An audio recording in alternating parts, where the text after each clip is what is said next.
1장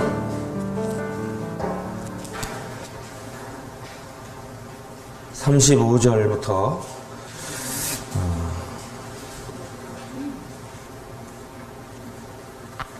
마지막 절 51절까지 같이 한번 읽어보도록 하겠습니다.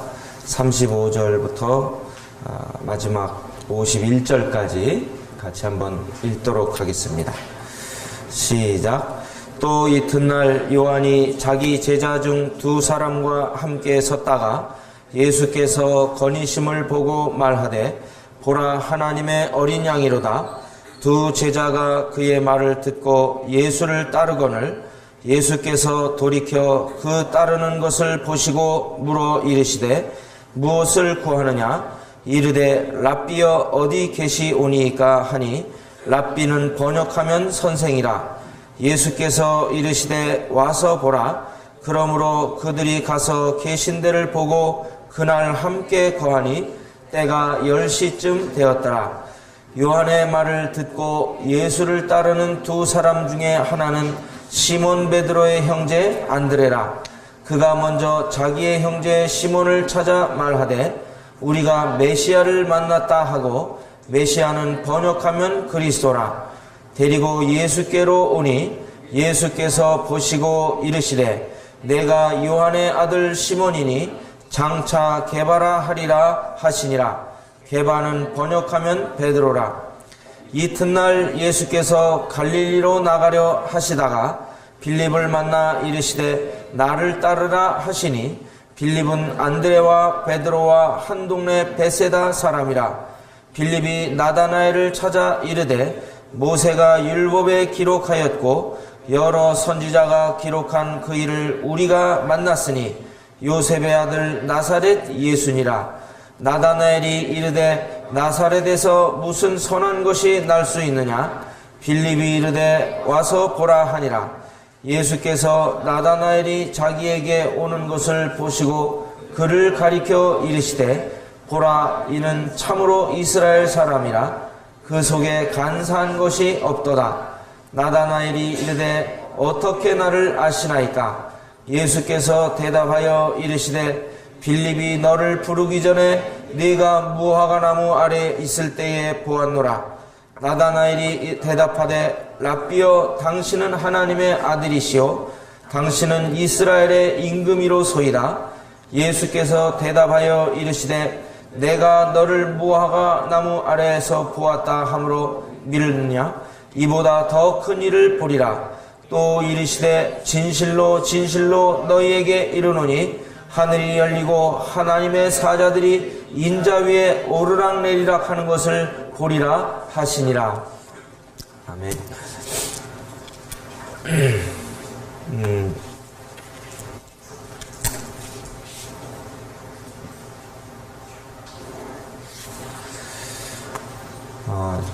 오늘 저희들이 읽은 본문은 길지만 예수님께서 예수님의 제자가 된 네 사람을 부르는 이러한 장면입니다. 저는 이 제자들의 주님이 부르시고 또 그들의 이 제자가 되는 이 과정, 이것은 이제 회심하는 이러한 경험이기도 한데요. 여기 계신 분들이 지금 보니까는 제일 나이가 어린 학생들이 초등학생들인데 예수님을 우리가 만났다, 또 구원받았다, 그 마음을 돌이켰다 하는 의미에서 이제 회심이다 이런 표현도 쓰고요. 또 뭐 영생을 얻었다, 거듭났다 이런 표현을 쓰는데 여러분들 예수님과 정말 만나서 예수님과 함께 어떤 사귐을 갖고 계신지 한번 여쭤보고 싶어요. 우리가 보통 복음을 전하면 성경에 이 예수님을 믿으면 이 구원을 받는다 이렇게 이야기를 듣습니다. 요한복음도 보면 요한복음의 핵심 주제가 제가 늘 말씀을 드리지만 요한복음의 이 주제는 이 요한복음 뒤에 나타났는데 요한복음 20장 31절에 보면 두 가지 분명한 요한복음을 기록한 목적을 말씀하고 계세요. 두 가지가 뭐죠? 첫째는 20장 31절 한번 빨리 커닝을 하세요.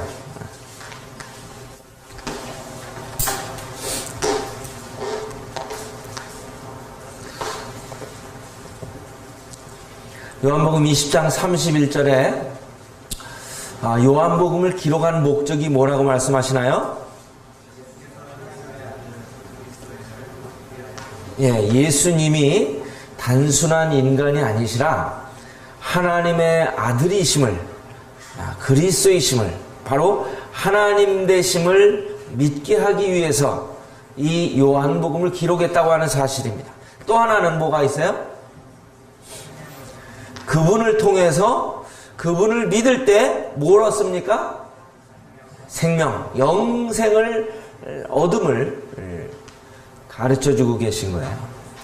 그래서 우리들이 물론 다른 성경도 마찬가지입니다만 이 하나님의 말씀을 대하면서 또 예수님을 여러분들이 만나면서 그냥 지식적인 그 동의로 예수님 믿습니다가 아니라 예수님과 인격적으로 만나야 되는 거예요.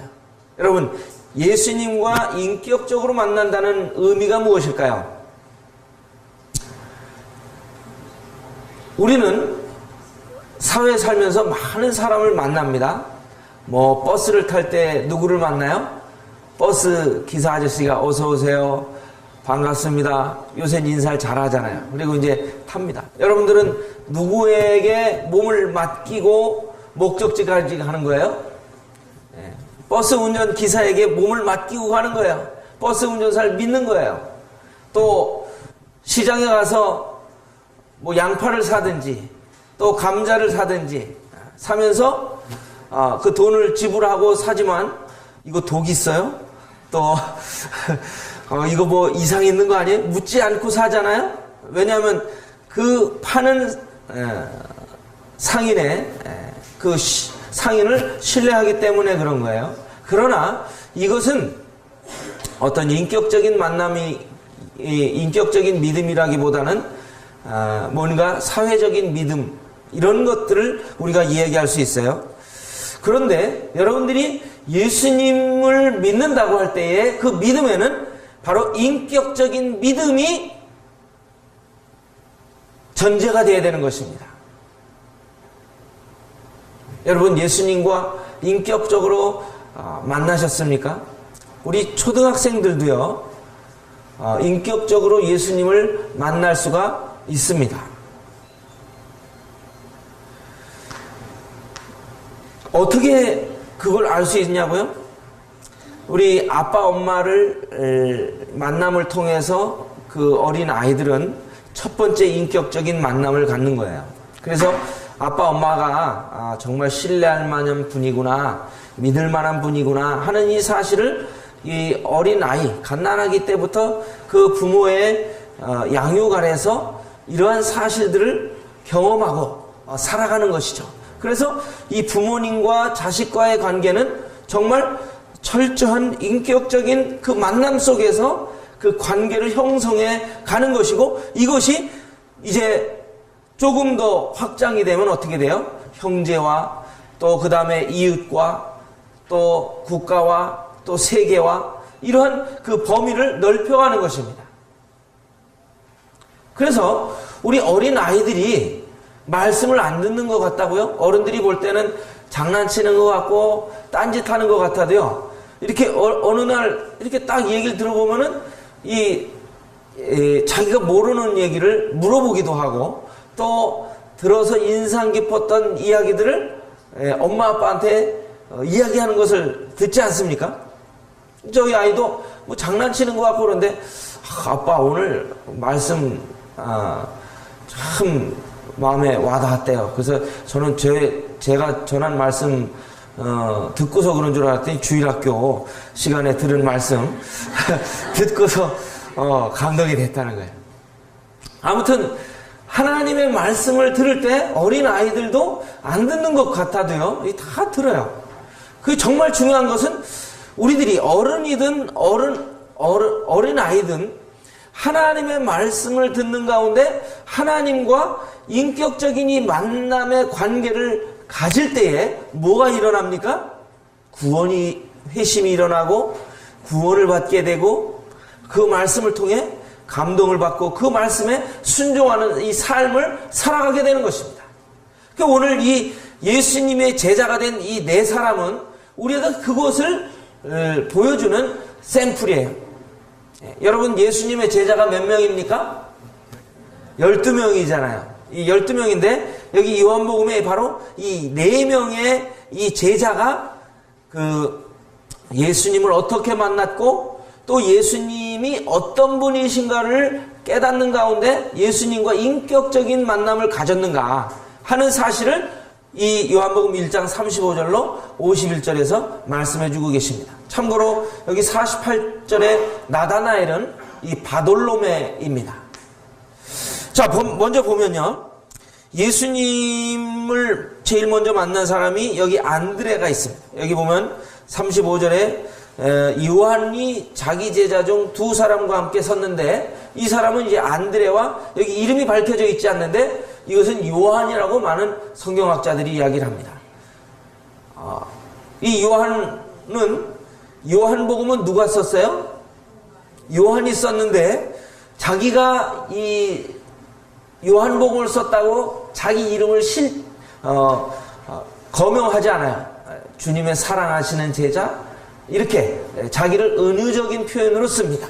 그러나 우리들이 요한복음을 읽으면서 이 5번 정도 주님의 사랑하시는 제자라고 하는 이 표현이라든지 여기 보면 여기도 이제 지금 이름이 나타나 있지 않습니다만 이 요한이 자기를 감추기 위한 이러한 그 기술 방법이지 않는가 이렇게 생각을 합니다. 그런데 이 안드레와 요한이 예수님 제자이기 전에 누구의 제자였습니까? 이 침례 요한의 제자였어요. 근데 이 침례 요한이 그 전날도 그랬지만 그 이튿날에도 보라 하나님의 어린 양이로다 라고 이야기하니까 이 두 제자가 어떻게 해요? 그 요한의 말을 듣고 예수님을 따랐습니다. 여러분, 따른다는 것은 무슨 의미예요? 거기 신뢰가 들어가 있는 것입니다. 따른다고 하는 것은 자기 자신을 의탁하는 것입니다. 그런데 우리들이 오늘날 이 스승과 제자의 개념, 이게 잘 이해가 안 되실 거예요. 그러나 옛날에는 그 스승과 제자의 개념이 상당히 그 의미가 있었어요. 그 여러분들 공자 영화를 보셨는지 모르겠습니다만 이 공자에 대한 영화가 나왔는데 전에 어떤 분이 저에게 그걸 보여주셔서 이렇게 봤는데 이 공자가 이제 가르치면서 이 나라 저 나라 떠돌아다니잖아요. 그런데 이 공자의 제자들은 어떻게 하냐면은 모든 그 처자를 버려두고 그 스승을 따라다니는 거예요. 공자가 이 나라로 가면 이 나라로 가고 또 공자가 저 나라로 가면 저 나라로 가고. 그러니까 그 제자들은 스승과 함께 동고동락과 모든 것을 함께하는 관계가 되는 것입니다. 이제 그 스승에게 자기의 모든 생애를 맡기는 거예요. 근데 여기 예수님이 하나님의 어린 양이로다 라고 하는 이 침례 요한의 이야기를 듣고 안드레와 이 요한은 그 예수님을 따르는 거예요. 따르는데 예수님이 돌이켜보고 뭐라고 그러세요? 무엇을 구하느냐? 이렇게 물어보십니다. 무엇을 구하느냐? 이 안드레와 요한은 예수님을 왜 따랐을까요? 네? 한번 대답해 보세요. 하나님 왜 따랐죠? 예수님을 왜 따랐죠? 예? 여기 답이 있다니까요. 예수님을 따른 이유가 뭐죠? 36절에 뭐라고 말씀하시나요? 침례 요한의 증거를 듣고 따른 것입니다. 뭐라고 그랬어요? 침례 요한이 하나님의 어린 양이라고 하는 이러한 이야기를 했을 때 이 제자들은 따랐던 것입니다. 그런데 이것을 이 두 제자는 이해했기 때문에 따랐어요. 이해하지 못했는데도 따른 거예요. 이해했기 때문에 따른 것입니다. 구약시대는 어린 양이 어떠한 의미의 의미를 포함한다고 말씀드렸나요? 어린 양은 바로 사람들의 이 죄를 대속하는 하나님의 그 죄사함의 방법을 가르쳐주는 이런 것입니다. 그래서 이 안드레와 요한은 바로 그 하나님의 어린 양이라고 하는 침례 요한의 이 메시지를 듣고 그들의 마음 가운데는 야, 이분이 메시아구나 하는 이 사실에 대한 확신을 가지고 따른 것입니다.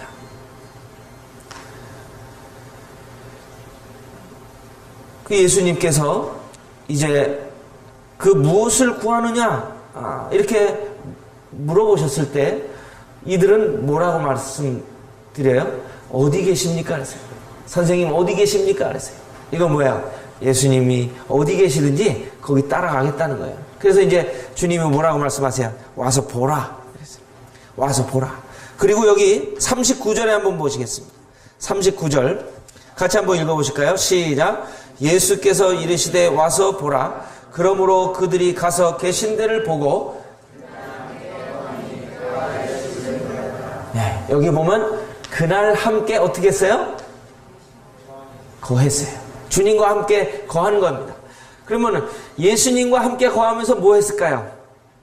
이 안드레와 요한이 예수님과 함께 거하면서 한 일이 뭘까요?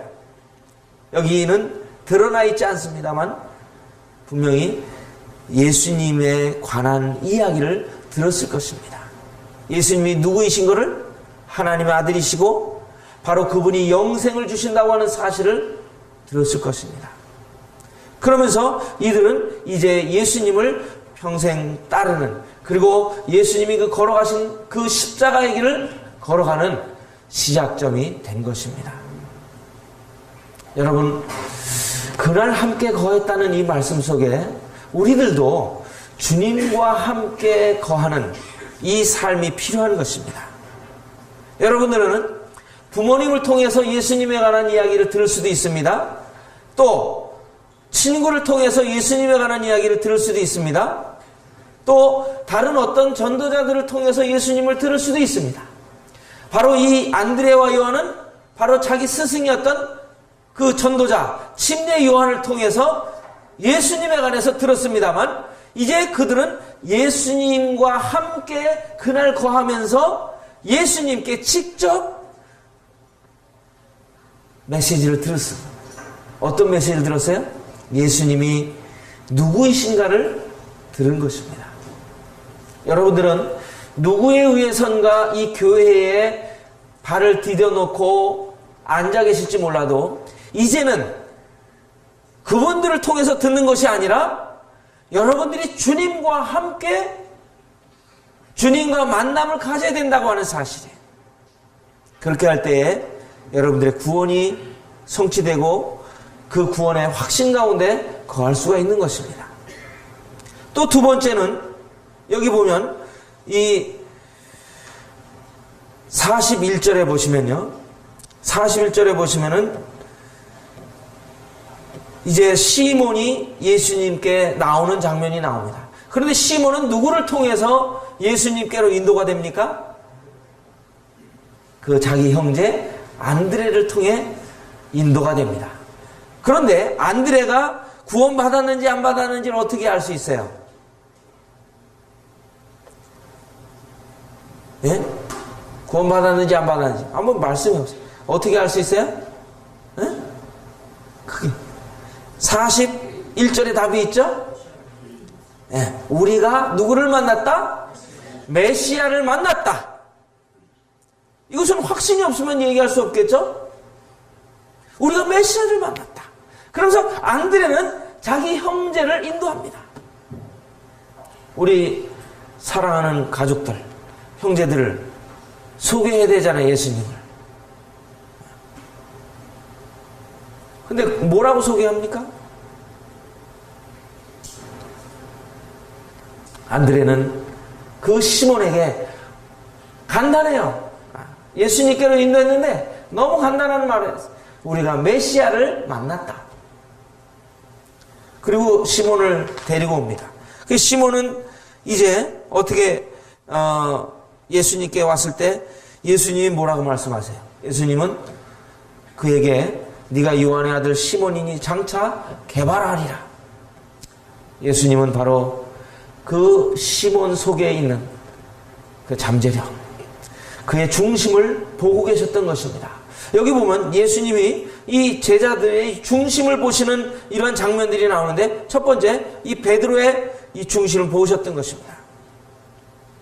우리는 주님이 우리의 외모를 결코 보시지 않는다고 하는 사실에 감사하십시오. 그리고 또한 예수님은 우리의 중심을 보고 계시고 우리의 중심을 통해서 그 주님 앞에 나오는 모습을 보고 계시다고 하는 사실입니다. 예수님은 베드로에게서 어떤 그 잠재력을 보고 계셨어요? 베드로가 좌충우돌 하면서 주님을 3년 동안 따르던 이런 사람이었습니다만, 우리들이 볼 때는요, 우리들이 그 사람을, 베드로를 판단할 땐 아유 이렇게 성질이 급해,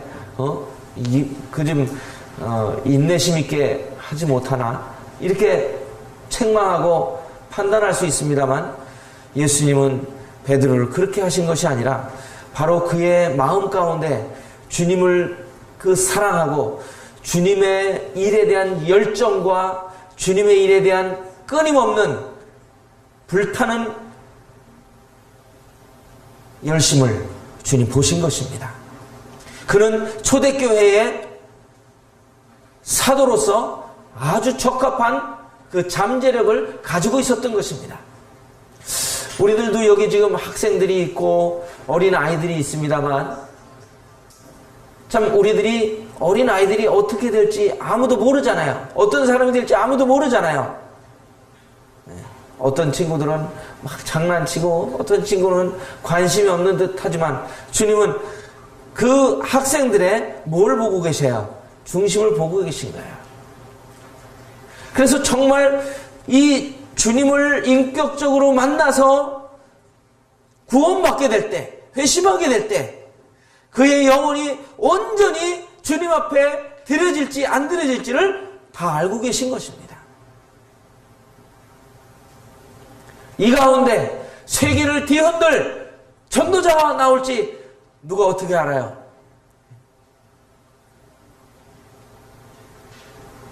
또한 세상을 기도로 뒤흔들 믿음의 사람이 여기에서 나올지 누가 알겠습니까?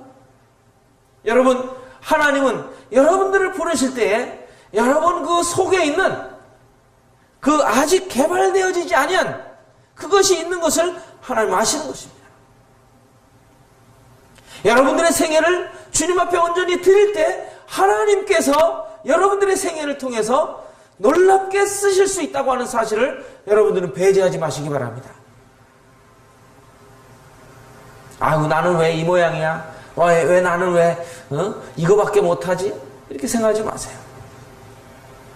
저도 저희 아이들을 볼 때 쟤들이 왜 저거밖에 못할까? 조금 더 잘할 수 없을까? 이럼에도 불구하고 또 주님 제 마음 가운데 아니지, 아직은 잘하는 때지, 아직은 그 물을 줘야 되지. 어떻게 될지 아무도 모르는 거예요. 주님이 베드로를 보실 때요, 참 꾀죄죄하고 얼굴은 시커멓고 그냥 언어 사용이라든지 행동이라든지 태도라든지 이런 거 볼 때 영락없는 어떤 사람이에요? 뱃사람이에요. 여러분들 그 바닷가에 가보면 뱃사람들 어때요? 뭐 서울 사람들 같이, 그 도시 사람들 같이 교양 있고 양식 있고 멋진 사람들이 있습니까? 사실 그렇게 많지 않잖아요. 얼굴이 시커멓고 말하는 거 보면, 제가 전에 동해라든지 서해 이런 데 가보면 그 말하는 거 보면 어떻게 해요? 바닷가에 가보면 그냥 험한 말을 많이 쓰잖아요. 그럼에도 불구하고 주님이 이 시몬을 부르신 거예요. 또 세 번째로 43절에 보면 빌립을 부르십니다. 빌립은 어떻게 예수님을 만났습니까?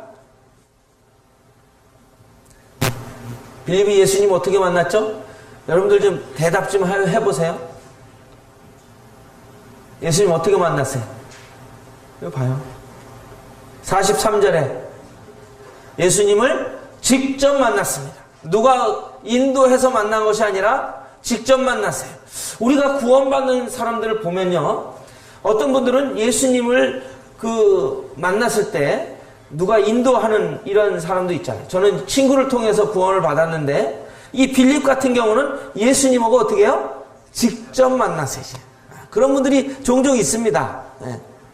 강주의 김진아 형제님 같은 경우도 예수님 만나기 전에 아주 이렇게 험한 인생을 살아오셨어요. 그런데 자기 사촌 누이인 이명주 자매님이라고 계신데, 그 자매님이 암이 걸리셔서 위로차 가셨는데, 누님, 아유 참 힘드시겠습니다 하고 그러는데, 오히려 그 암에 걸리신 그 자매님이 그 김진아 형제님의 영혼을 불쌍히 여기면서 나는 지금 조금 몸은 아프지만 마음은 참 편안해. 나는 천국 갈 수 있으니까 자네나 구원받고, 자네도 구원받고 참된 평안을 얻길 바라네. 이 말에 도전을 받으신 거예요. 그러고서 그분이 나중에 이 주님을 믿으셨는데, 그분이 이제 간증을 하실 때 직접 주님께서 뭔가 사인을 보내주셨다는 거예요. 우리는 그런 경험을 당하기 쉽지 않잖아요. 그런데 이 빌립 같은 경우도요, 예수님을 직접 만나면서 예수님이 뭐라고 말씀하세요? 나를 따르라. 나를 따르라. 근데 이 빌립은요, 직접 만나게 된 이런 배경이 여러 가지가 있고, 우리가 여기서 알 수 없습니다만, 빌립은 어떤 사람이었어요? 성경에 대해서 잘 안 사람이었습니까? 잘 모르는 사람이었습니까? 여기 보면 45절에 힌트가 있어요. 45절에 보면 이 빌립은 성경에 대해서 상당히 박식했던 사람입니다. 그래서 여기 보면 모세가 율법에 기록하였고 여러 선지자가 기록한 글을 우리가 만났다 그랬어요. 그러면 모세가 기록하고 선지자가 말한 그 사람이 누굽니까? 구약에 바로 메시아예요. 바로 이 빌립은 예수님을 만나서 예수님과 짤막한 이런 만남이었습니다만, 바로 그분이 메시아이시고 바로 하나님의 아들이신 것을 제대로 알게 된 것이죠. 또 어떤 분들은 성경을 보면서요, 성경에 나타난 예수님을 깨닫고 구원받은 사람, 누가 가르쳐 준 사람이 없어요. 물론 에디아피아 네시아 같이 우리가 성경을 읽으면서 지도하는 이가 없기 때문에 지도하는 이를 통해서 깨닫는 사람들도 있습니다만, 이 성경을 직접 보면서 바로 성경에 나타난 그 예수 그리스도, 그분이 나를 구원하신 분인 걸 성령께서 직접 깨닫게 하시는 분들도 있다고 하는 사실입니다. 여기 보면 예수님을 만난 순간 이 빌립은 이분이 구약 성경에 모세가 기록한, 그리고 선지자들이 예언한 바로 그 메시아구나. 그 감격이 어땠을까요? 여러분, 구원받을 때 이런 감격이 있으셨나요? 바로 이 하나님의 말씀을 듣는 가운데, 하나님의 말씀을 우리가 보는 가운데, 이 말씀 속에 역사하신, 말씀 가운데 충만하신 바로 그 구원자 되신 예수 그리스도를 만난 순간 우리는 어떤 감정을 느끼셨나요? 저는 사실 그렇게 큰 감정은 느끼지 않았어요. 그러나 로마서 10장 9절 말씀을 이렇게 읽는 가운데 만일 내 입으로 예수를 주로 시인하며 하나님께서 그를 죽은 자 가운데 살리신 것을 내 마음에 믿으면 구원을 얻으리니, 이 말씀을 읽는 가운데 내 마음 가운데 이 말씀을 믿게 하시는 성령님의 역사를 경험하게 됐고, 아, 주님, 저 같은 죄인을 구원해 주신 것 감사합니다 하면서 주님 앞에 감사드린 이런 경험이 있는 것입니다. 여러분, 예수님과 인격적으로 만나셨습니까? 어떤 사람들은 교회 나오는데요, 필요가 다 틀려요. 필요가 다 틀려. 어떤 사람은 이것 때문에 나오기도 하고, 어떤 사람은 저것 때문에 나오기도 하고. 그러나 공통된 필요가 뭐예요? 구원받아야 된다고 하는 사실이에요. 거듭나야 된다고 하는 사실이에요. 예수님을 만나서 영원한 생명, 그 생명을 얻어야 된다고 하는 사실에는 우리가 모든 사람이 공통된 필요를 가지고 있다고 하는 사실입니다. 그리고 이 빌립은 그 다음에 누구를 인도합니까? 나다나엘을 찾아서 이제 이야기를 합니다. 그래서 이 나다나엘이 이제 빌립과 만났어요. 여기 46절 한번 보겠습니다. 46절에 나다나엘이 뭐라고 얘기를 하나요? 한번 같이 읽어보겠습니다. 시작.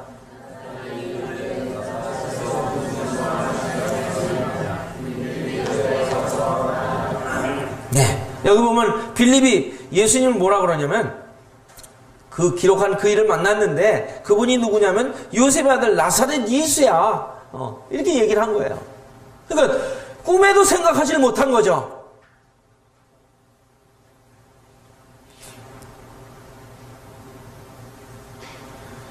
우리가 때때로 그런 경험을 하죠. 그 신분을 전혀 모르는 상태로 만나서 즐겁게 이야기를 하다가 그 사람의 그 높은 신분을 깨닫게 될 때 어때요? 깜짝 놀라잖아요. 믿어지질 않잖아요. 이 빌립과 나다나엘의 이 대화 속에 그걸 우리가 볼 수 있는 것입니다. 빌립이 뭐라고 소개를 하냐면 메시아를 만났다 이렇게 얘기를 하지 않고, 우리가 요셉의 아들 나사렛 예수를 만났는데 바로 그분이 모세가 기록한 선지자들이 이야기한 그분이다 이야기를 하니까 나다나엘이 뭐라 그래요? 믿겨지질 않는 거예요. 뭐라 그래요? 나사렛에서 어떻게 선한 게 날 수 있어? 오늘날 우리들이 예수님을 대할 때도 그런 태도로 대하고 있는지 아닌지 모르겠어요. 예수님을 역사적 인물로만 믿는 사람들이 얼마나 많이 있어요. 4대 성인 중에 한 사람으로 여기는 사람들이 얼마나 많이 있어요. 그리고 구원받은 성도일지라도 예수님을 나의 기도를 들어주는 분으로만 착각하고 있는 분들이 얼마나 많이 있어요. 예수님은 그런 정도의 분이 아니라고 하는 사실이에요. 나다나엘도 예수님을 착각을 했어요. 그 예수님을 만난 동기는 뭐예요? 빌립이 인도했습니다. 그 빌립은 그 나다나엘을, 그 의심하는 나다나엘을 뭐라고 이야기를 합니까? 와보라. 그래서 예수님을 만나게 해줬어요. 우리 자녀들이라든지 우리 친척들이라든지 우리가 인도해야 할 영혼들을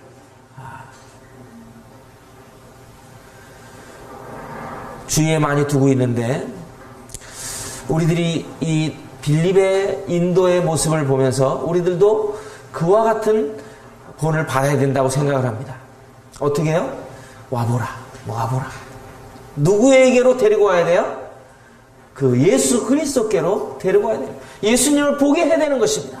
그래서 진정한 전도자의 역할은 나를 보게 하는 것이 아니라 예수님을 보게 만들어야 되는 것입니다. 이게 우리들이 해야 할 중요한 점이라고 하는 사실입니다. 그런데 예수님이요, 이제 나다나엘이 자기에게 오는 걸 보시고 뭐라 그래요? 야, 보라, 이는 참 이스라엘 사람이다. 그 속에 간사한 게 없다. 이렇게 말씀하세요. 그러니까 나다나엘이 어떻게 저를 아십니까? 그랬어요. 그 예수님 뭐라 그러시죠? 네가 무화과 나무 아래에 있을 때 내가 봤다. 내가 너를 보았다. 근데 아마 이 나다나엘은요, 무화과 나무 아래서 성경을 보고 있었든지 아마 기도를 하고 있었든지 어떤 행동을 취했을 거예요. 그런데 그것을 아무도 없는 곳에서, 조용한 곳에서 하나님과 자기는 미팅한다고 생각을 하고 있었는데 그러한 것들에 대해서 주님이 알고 계셨던 거예요. 그럼 주님이 어떤 분이시라는 거예요? 주님이 누구시다? 주님이 하나님이시다. 주님이 하나님이시다. 자, 저를 따라해 보세요. 예수 그리스도는 하나님이시다.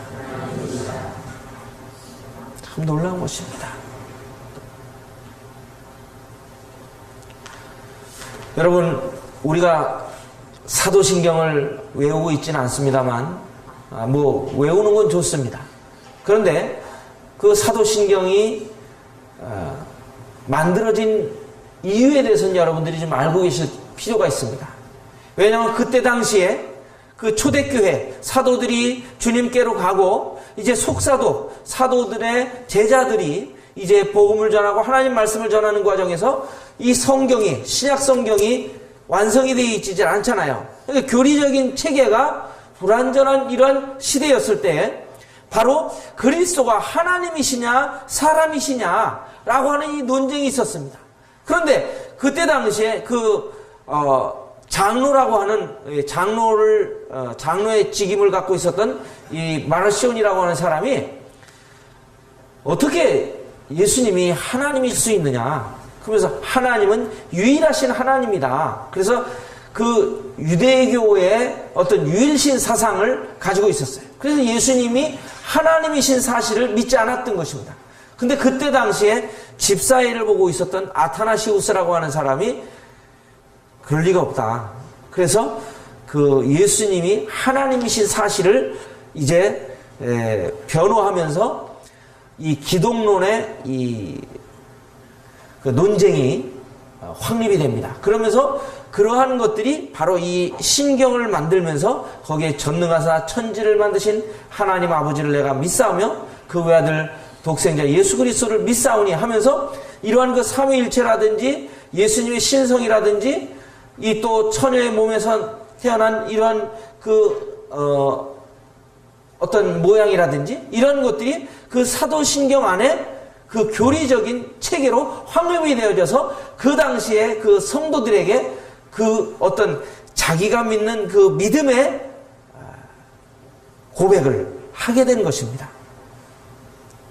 바로 이 나다나엘이 예수님을 만났을 때 예수님이 누구이신 것을 알게 됩니까? 하나님이신 것을 알게 되는 거예요. 그래서 이 나다나엘이 고백하기를 49절에 그런 고백을 하죠. 당신은 하나님의 아들이시요 이스라엘의 임금이로 소이다. 나다나엘은 바로 예수님의 어떤 면들을 믿었습니까? 여기 보면 나사렛 예수라고 하는 사실을 알았습니다만 이제 나중에는 이제 하나님의 아들로 이스라엘의 임금으로 이제 믿게 된 것입니다. 바로 이 네 제자들의 회심의 이런 모습들을 통해서 우리들은 하나님의 자녀 되는 길에 대해서 단 한 가지로 오늘 말씀드릴 수가 있습니다. 그것은 바로 하나님과 여러분이 인격적으로 주님을 만나야 될 필요성이 있다고 하는 사실입니다. 우리들 마음 가운데 참으로 예수님을 믿는다 할 때 이것은 요한복음 1장 12절에 그 정의를 잘 이야기를 하고 있습니다. 여기 12절을 한번 보시겠습니다.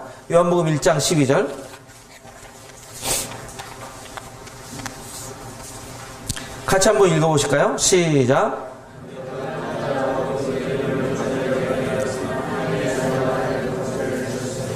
예, 여기 보시면 하나님의 그 자녀가 되는 권세를 주셨는데 하나님의 자녀가 되는 길은 두 가지가 있습니다. 첫째는 권세를 부여받는 것이에요.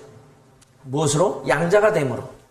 그래서 여기 보면 그 하나님의 양자로서의 지위와 특권을 받게 되는데 그것은 그 어느 것보다도 위대하고 탁월한 지위를 부여받는 것입니다. 우리가 하나님의 자녀가 된다고 하는 것은 참으로 상상할 수 없을 만큼 놀라운 지위에 들어가게 되는 것입니다. 그래서 로마서 8장 15절로 17절을 보게 되면요, 우리가 하나님의 상속자로 우리의 신분과 지위가 결정지어지게 된다고 하는 사실입니다.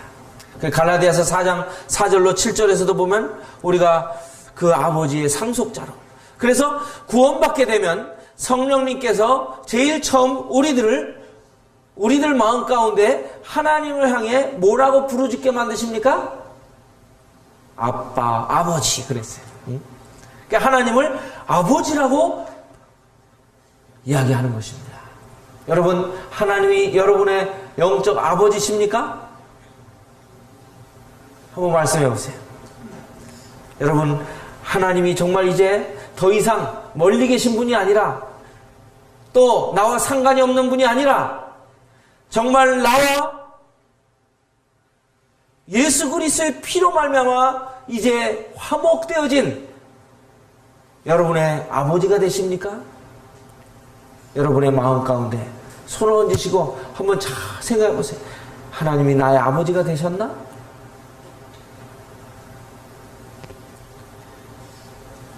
하나님이 여러분의 아버지라고 한다면 이제 그 권세는 말로 할 수 없는 거예요.